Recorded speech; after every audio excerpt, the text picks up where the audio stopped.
Well, that was the champion Alexander Usyk, currently with His Excellency Turki Al Sheikh. Wonder if they're discussing the FaceTime and the idea of the cooked rabbit. Delighted to have Moses Itauma joining us for a chat as well. And Moses, let me just get your thoughts. What do you think of Usyk? He looks great up there. Oh man, the first thing I said, that's good drip. That's good drip. It is good drip. Andy, you're a fan of the drip. Are you a fan of what he's said up there?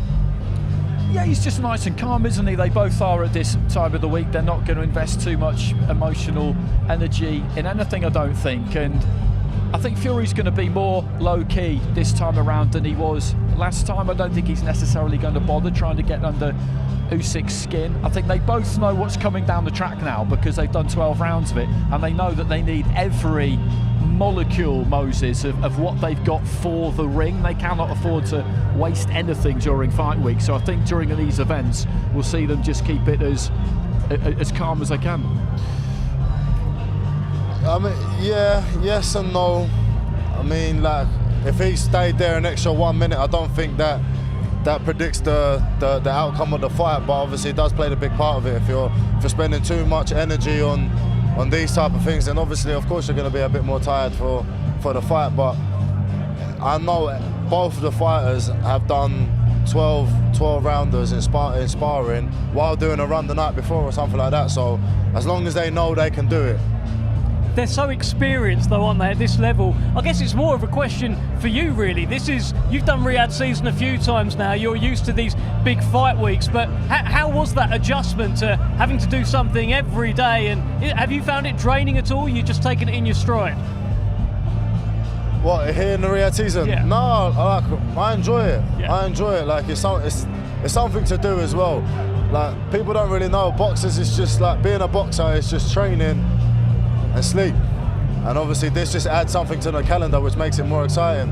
And you know what, although I do have my eyes set on my own fight, I like being a boxer. I like being part of a boxing community, which is a very small community, like compared to obviously other sports, but man, I love it, me.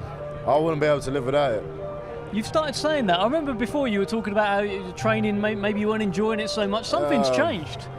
Do you know what it is? I had that little break, which was unintentional, and then I just realised, man, I actually need this. I need this boxing thing. But then I started training. I'm getting sick of this. And then like you get into fight and you knock the geezer out, and obviously you go home, you see your bank balance. I'll take it now, Moses. Boxing's a love-hate relationship, and it'll always be that way. Trust me. No, then you get home and you're like, it's not too bad. It's not too bad.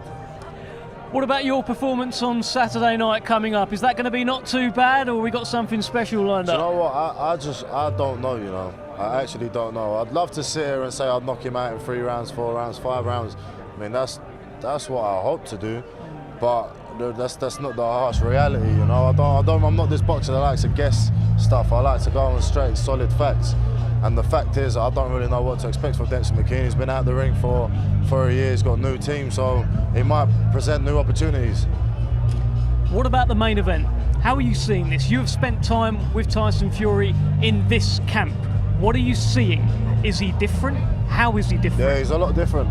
His mentality switched.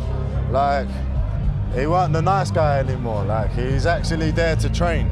Like normally when I did train with him in Saudi and Morecambe, we would spar together, bag circuits together, run together, do strength and conditioning together. He was like solely focused on doing it by himself, and he's like I'm a lone soldier, I'm a lone wolf.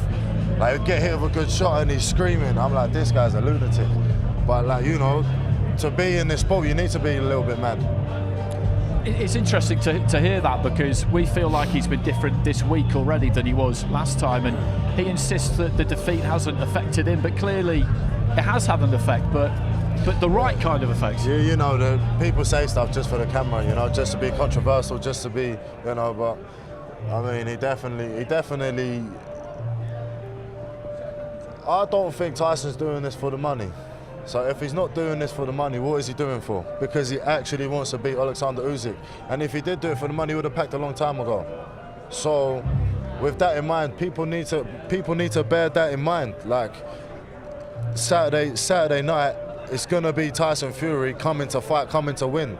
I don't feel like he's just going to come and knock over, because he could have just not trained. And trust me, I was in the training camp. He was training hard. That is brilliant insight. Moses, best of luck to you, Thank you very on much. Saturday. Thank you It's very the much. step up. Go do your thing.